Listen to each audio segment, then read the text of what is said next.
We're now at a point in cinema history where portrayal of minorities and women is at a crossroads. There's finally been interest from audiences in seeing lead characters from diverse backgrounds, and it seems Hollywood has been sitting up and taking notice. Films with larger mixed genders and ethnic minority casts have made their way into multiplexes, but critics say it's still not enough. Here's our spotlight on an issue that's plagued Tinseltown for too long.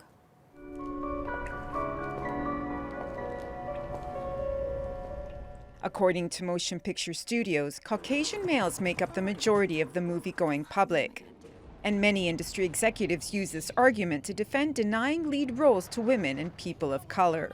But this still doesn't explain Hollywood's unfair representation of women on the big screen. Until recently, a good percentage of female roles were restricted to that of a damsel in distress. A recent batch of comic book adaptations which feature female superheroes finally paved the way for women's empowerment on screen. This in turn helped create a balanced, mixed-gender audience in theaters. But academics claim we still have a long way to go. According to a recent study, women are still underrepresented in cinema. I'm Mark Miller. We're in the little cabin 2 houses down. Her name's Electra, Dad. Like the tragedy. We looked across 900 films, over 35,000 speaking characters, and less than a third are girls and women. Across those 9 years, that percentage has really deviated very little. And if you compare our study to another investigation done from 1946 to 1955, you find that that point statistic really hasn't changed for over a half of a century. And so really you have to start asking the question, what are advocates, what are activists doing, and why is the industry so resistant to efforts? Because that needle is not moving. The man who owned it, how did he turn him into a racist dog? It's simple. Find a black wino who desperately needs a drink, or a black junkie who'll do anything for a fix, and then pay them to beat that dog of yours when he was a pup. And it's not just the women. Ethnic minorities in general also suffer from Hollywood's discriminatory politics. You can cure that dog. I want you to shoot him now before he kills more blacks. So you finally joined the club. A club of horrified people who raise holy hell about that disease. Technically, this unit doesn't exist. But if it did, it'd be comprised of the best operatives in the world. One creative mind who has received critical acclaim over the years for constantly building positive portrayals of both ethnic and female characters is artist and writer Larry Hama. We got ourselves an X-Men fan. Maybe a quarter of it happened. His work, especially on such franchises as Wolverine and G.I. Joe, have been enduring fan favorites for this very reason. Logan, just stop. Big cat. And joining me now from New York is Larry Hama. Larry, thank you so much for joining us on Showcase. So I want to first talk about white privilege. We know that Hollywood has been a huge supporter of white privilege for ages now, but movies such as Ghost in the Shell, Doctor Strange, and Aladdin has stirred up a lot of controversy lately. But why have people only recently been reacting? Well, people of all ilks haven't felt empowered enough to react. I think, you know, when for years, people of color in this country have not felt that they had enough of a voice to be able to even object. So I think there's been a major sea change in the last 10 years or so.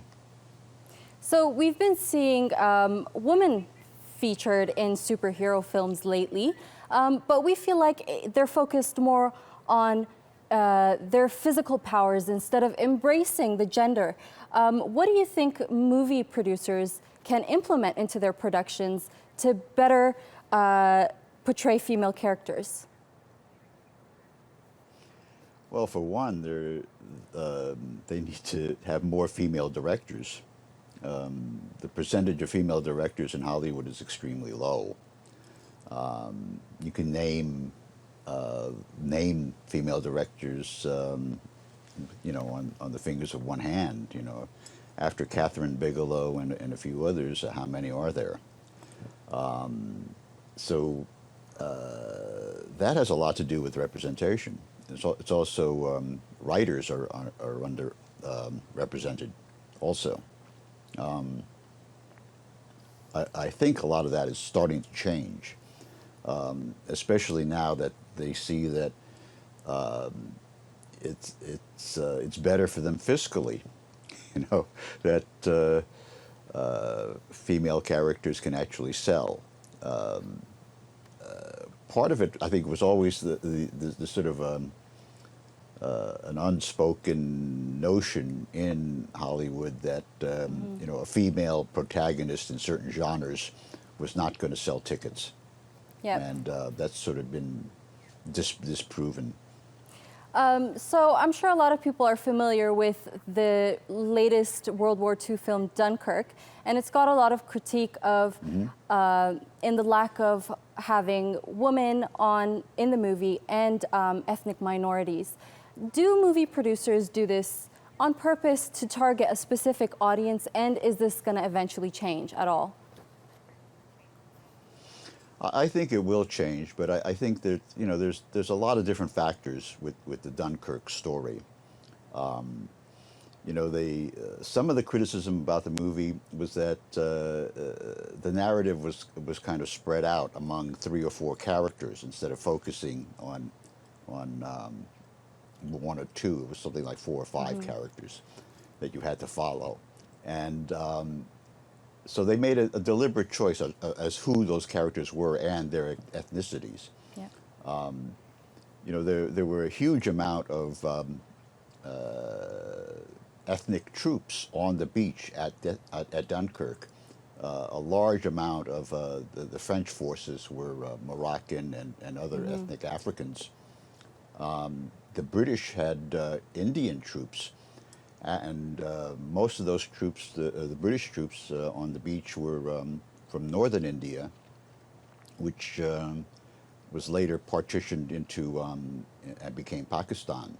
Yep. So, and in the movie, I think you saw like a 2-second glimpse of Moroccan troops or African troops, and they were in French uniforms. But you know, if at one point you criticize a movie for not